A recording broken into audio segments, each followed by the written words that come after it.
for the pads to go in. Make sure what I like to do is I like to do the inside pad first. I like to put the top and the bottom grease there. Then later, I'm gonna do the outside pad, and then later I'm gonna put the goo stuff in a circle to match that circle. Then I'm gonna do this one.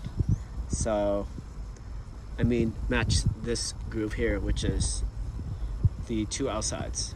So this is way I can reduce my chance of getting all this grease on my body.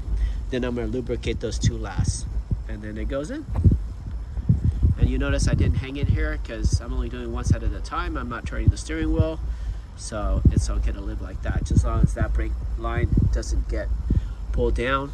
And when it does, and it can have internal rupture, and then the brake lines inside can go bad, and meaning that this thing has steel in there, so that when the brake fluid goes in and there's a pinch in there, it cannot go back. And when it cannot go back, that means the brakes are always forced to go inside, and that way you lock up at one side over the other.